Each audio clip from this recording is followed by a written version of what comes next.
Assalamualaikum warahmatullahi wabarakatuh. Selamat pagi semuanya. Perkenalkan, kami dari kelompok 9 pengantar manajemen bisnis. Pagi hari ini kami akan membahas mengenai manajemen pemasaran. Sebelum itu kami akan memperkenalkan diri kami dulu. Saya sendiri Diki Chandra Dewa. Saya Satya Landari. Dan saya Davira Sarifahani. Dan satu lagi teman kita lagi ada kendala, Muhammad Izar Naki Zikri.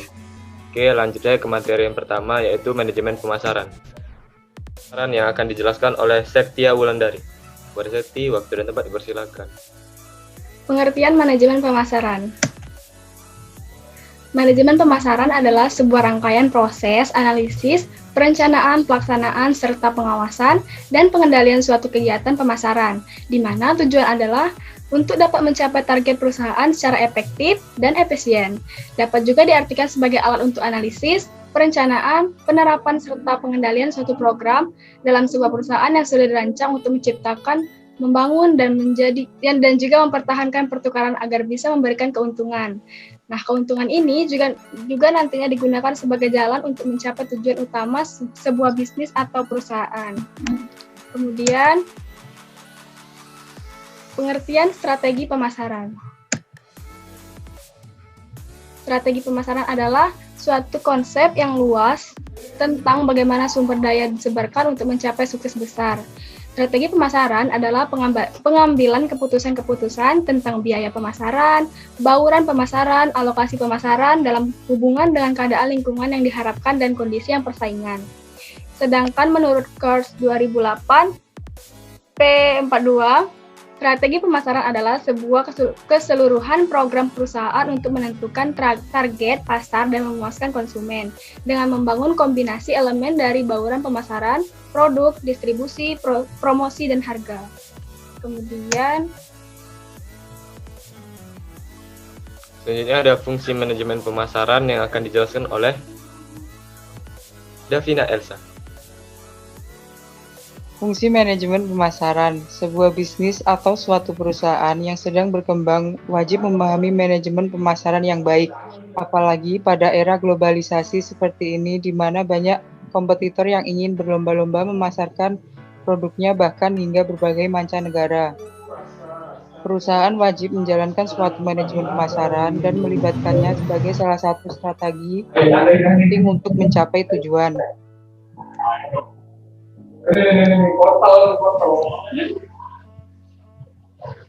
Fungsi pertukaran pada suatu manajemen pemasaran terbagi menjadi dua fungsi utama, yakni fungsi pembelian dan fungsi penjualan.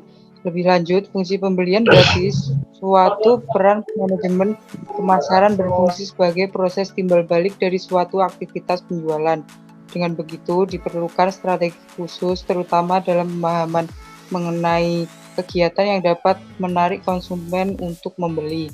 Sedangkan fungsi penjualan termasuk dalam suatu aktivitas untuk mempertemukan penjual dan pembeli yang bisa dilakukan secara langsung maupun melalui perantara.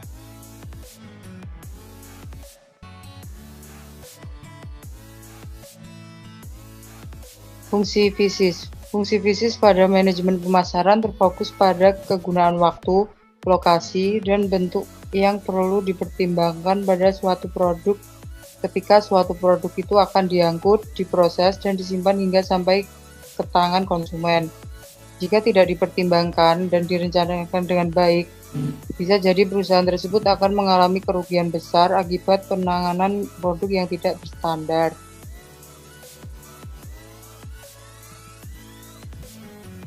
Next.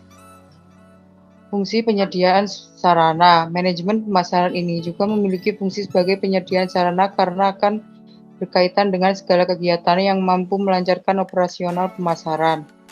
Fungsi dalam penyediaan sarana mencakup segala proses pengumpulan, komunikasi, penyortiran sesuai standar dan pembiayaan. Adapun fungsi manajemen pemasaran secara umum ialah sebagai berikut. Yang pertama itu melakukan suatu riset terhadap konsumen, yang dimana riset itu sebagai data terhadap konsumen, apa saja yang dibutuhkan, apa saja yang diinginkan oleh konsumen. Yang kedua itu melakukan distribusi suatu produk atau barang, distribusi yang dilakukan itu bisa langsung kepada konsumen atau kepada retail atau kepada penjual. Yang ketiga, memberikan layanan atau servis yang baik kepada pelanggan. Layanan atau servis ini berguna untuk menjaga loyalitas pelanggan. Yang keempat, meningkatkan dan mengembangkan suatu produk ini agar konsumen itu tidak merasa bosan terhadap produk yang kita jual. Yang kelima, menetapkan suatu harga.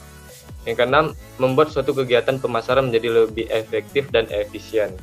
Yang ketujuh, mengevaluasi suatu strategi promosi dan distribusi. Evaluasi bertujuan untuk mengetahui kesalahan atau keunggulan dan kelemahan dalam kita melakukan promosi dan distribusi agar kedepannya itu lebih baik ke depannya. Yang ke-8, menjalin suatu komunikasi dengan konsumen. Yang ke-9, memenuhi suatu kebutuhan konsumen dan pasar. Oke, next slide. Nah, selanjutnya itu ada tujuan manajemen pemasaran. Apa aja sih tujuannya? Jadi, tujuan manajemen pemasaran yaitu secara umum ada 6 tujuan. Yang pertama itu membangun permintaan atau demand, di mana setiap barang itu berdasarkan permintaan atau demand suatu konsumen dan pasar. Yang kedua itu membangun kepuasan konsumen. Yang ketiga, pangsa pasar atau market share. Ini penting sekali untuk mendistribusikan produk kita karena kita harus lihat pasar seperti apa yang kita akan terjuni. Yang keempat, meningkatkan keuntungan. Yang kelima, mendapatkan pencitraan yang baik di mata publik. Yang keenam, menjaga kelangsungan usaha. Next. Nah, selanjutnya itu ada tugas manajemen pemasaran. Next. Tugas manajemen pemasaran, kalau dilihat dari segi fungsi manajemen yang dilakukan dalam bidang pemasaran, itu ada 7. Yang pertama, mempelajari kebutuhan dan keinginan konsumen. Yang kedua, mengembangkan suatu konsep produk yang ditujukan untuk memuaskan kebutuhan. Yang ketiga, mengembangkan pembungkusan dan merek. Untuk yang nomor 3 ini, pengemasan atau packaging, di mana packagingnya semakin bagus, maka nilai harga jualnya semakin tinggi atau bisa dibilang value added. Yang keempat adalah menetapkan harga agar memperoleh return on investment yang layak. Yang kelima, mengatur distribusi. Yang keenam, memeriksa penjualan. Yang ketujuh, menciptakan komunikasi pemasaran yang efektif dengan menggunakan media atau dengan cara yang tepat. Next. Aspek-aspek penting dalam pemasaran. Pasar sasaran. Pasar sasaran atau target market adalah sekelompok konsumen atau pelanggan yang secara khusus menjadi sasaran usaha pemasaran bagi sebuah perusahaan. Dalam menerapkan pasar sasaran, terdapat 3 langkah pokok yang harus diperhatikan, yaitu segmentasi pasar. Segmentasi pasar adalah kegiatan membagi-bagi pasar yang bersifat heterogen dari suatu produk ke dalam satuan-satuan pasar yang bersifat homogen. Pada dasarnya, segmentasi pasar adalah suatu strategi yang didasarkan pada falsafah ilmu manajemen pemasaran yang orientasinya adalah konsumen. Selanjutnya ada penempatan pasar sasaran. Merupakan kegiatan yang bersih dan menilai serta memilih satu atau lebih segmen pasar yang akan dimasukkan oleh suatu perusahaan. Maka dalam hal ini pemasar harus mengerti betul tentang teknik-teknik dalam mengukur potensi pasar dan meramaikan permintaan pada masa yang akan datang. Maka untuk tujuan tersebut perusahaan harus membagi-bagi pasar menjadi segmen-segmen pasar utama. Setiap segmen pasar kemudian dievaluasi, dipilih dan diterapkan di segmen tertentu sebagai sasaran. Selanjutnya ada penempatan produk. Penempatan produk mencakup kegiatan merumuskan penempatan produk dalam persaingan dan menempatkan bauran pemasaran yang terperinci. Bagi setiap segmen yang dimasuki perusahaan, perlu dikembangkan suatu strategi penempatan produk yang sesungguhnya penting di sini adalah persepsi atau tanggapan konsumen mengenai posisi yang dipegang oleh setiap produk di pasar. Selanjutnya ada bauran pemasaran.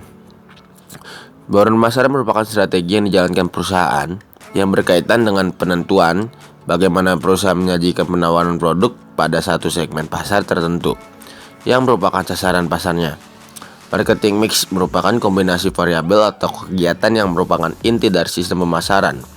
Variabel mana dapat dikendalikan oleh perusahaan untuk dipengaruhi tanggapan konsumen dalam pasar sasarannya. Variabel atau kegiatan tersebut perlu dikombinasikan dan dikoordinasikan oleh perusahaan seselektif mungkin dalam melakukan kegiatan pemasarannya. 7P marketing mix: 1. Strategi produk atau jasa. 2. Strategi harga. 3. Strategi penyaluran atau distribusi. 4. Strategi promosi. 5. Orang atau people. 6. Proses. 7. Tampilan fisik atau physical evidence. Sistem pemasaran. Dalam sistem pemasaran terdapat beberapa faktor yang saling tergantung dan saling berinteraksi satu sama lain. Faktor-faktor tersebut adalah: 1. Organisasi yang melakukan tugas-tugas pemasaran. 2. Sesuatu yang ada dipasarkan. 3. Pasar yang dituju. 4. Para perantara, antara lain pengecer, pedagang besar, agen pengangkutan, dan lain-lain. 5. Faktor-faktor lingkungan seperti faktor demografi, kondisi perekonomian, faktor sosial dan kebudayaan, teknologi, dan persaingan. Peranan pemasaran merupakan proses sosial dan manajerial sehingga konsumen dapat memperoleh kebutuhan atau keinginan mereka melalui permintaan, penawaran, dan penukaran nilai suatu produk antara penjual dan pembeli. Terima kasih. Sekian dari kelompok kami. Mohon maaf apabila terjadi kesalahan, karena yang salah itu datangnya dari kami dan kesempurnaan hanya milik Allah Subhanahu wa taala. Lebih dan kurangnya kami mohon maaf. Kami pamit undur diri. Assalamualaikum warahmatullahi wabarakatuh.